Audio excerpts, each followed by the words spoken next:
Assalamualaikum warahmatullahi wabarakatuh.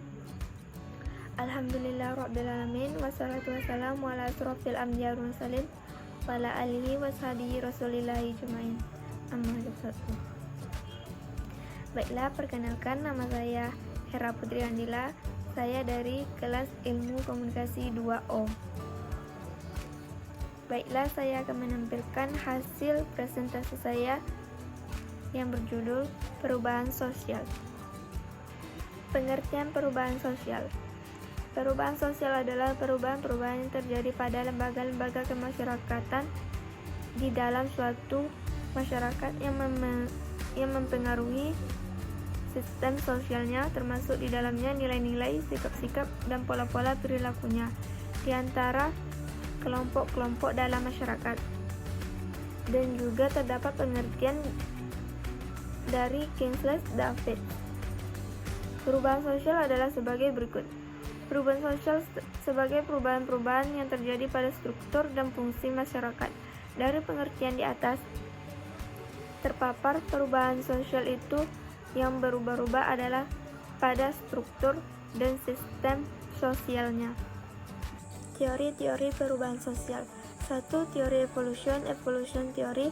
2. Teori konflik teori. 3.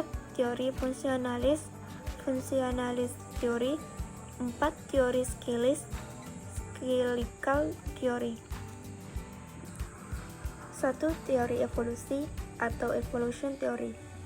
Teori ini pada dasarnya berpijak pada perubahan yang memerlukan proses yang cukup panjang. Macam-macam teori tentang evolusi. A. Linear theory of evolution. B. Universal theories of evolution. C. Multi-net theories of evolution. Yang A.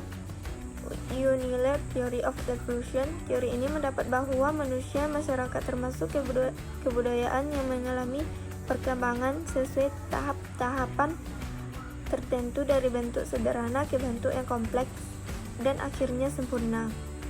Pelopor teori ini antara lain Auguste Comte dan Herbert Spencer. Yang B. Universal theory of evolution.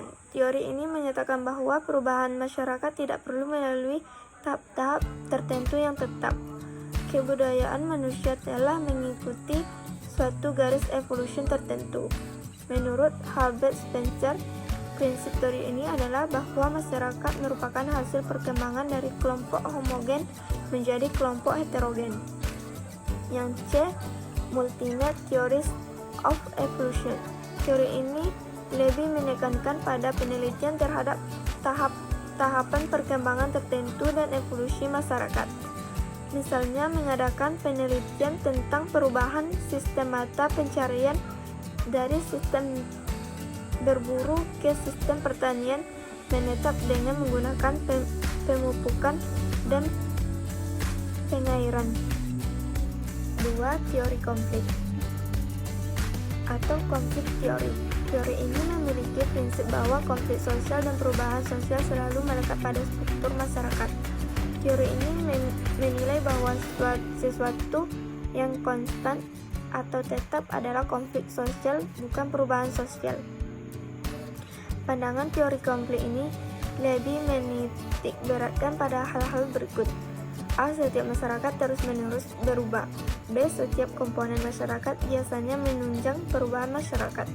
C. Setiap masyarakat biasanya berada dalam ketegangan dan konflik. Yang D. Kestabilan sosial akan tergantung pada tekanan terhadap golongan yang suatu oleh golongan yang lain. Yang ketiga, teori fungsionalis. Perubahan sosial tidak melepas dari hubungan antara unsur-unsur kebudayaan dalam masyarakat.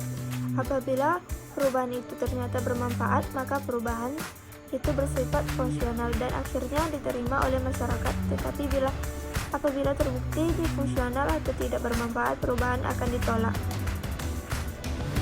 Pandangan teori fungsional adalah sebagai berikut. A. Setiap masyarakat relatif bersifat stabil. B. Setiap komponen masyarakat biasanya menunjang kestabilan masyarakat. Yang C. C. Setiap masyarakat biasanya relatif terintegrasi. Yang D. Kestabilan sosial sangat tergantung pada kesepakatan bersama, konsensus di kalangan anggota kelompok masyarakat. 4. Teori siklis.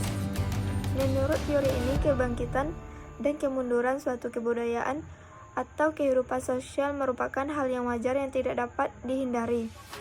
Beberapa bentuk teori siklis: A. Teori Oswald-Spengler, B. Teori Pickering, C. Teori Arnold-Toynbee. Yang A. Teori Oswald-Spengler. Menurut teori ini, pertumbuhan manusia mengalami 4 tahap, yaitu anak-anak, remaja, dewasa, dan tua. Pertahapan tersebut oleh Spengler digunakan untuk menjelaskan perkembangan kemasyarakatan bahwa setiap peradaban dasar mengalami proses kelahiran, pertumbuhan, dan keruntuhan. Proses siklus ini memakan waktu sekitar 1000 tahun. Yang B. Teori Pickering. Semua peradaban besar berada dalam siklus 3 sistem kebudayaan yang berputar tanpa akhir. Kebudayaan ideasional, yaitu kebudayaan yang didasari oleh nilai-nilai dan kepercayaan terhadap kekuatan supranatural. Yang kedua, kebudayaan idealistis, yaitu kebudayaan yang dimana kepercayaan terhadap unsur adikodrati dan rasionalitas yang berdasarkan fakta bergabung dalam menciptakan masyarakat ideal. Yang ketiga, kebudayaan sensasi, yaitu kebudayaan yang dimana sensasi merupakan tolak ukur dari kenyataan dan tujuan hidup. Yang C. Teori Arnold-Toynbee. Toynbee menilai bahwa peradaban besar berada dalam siklus kelahiran, pertumbuhan, keruntuhan, dan akhirnya kematian.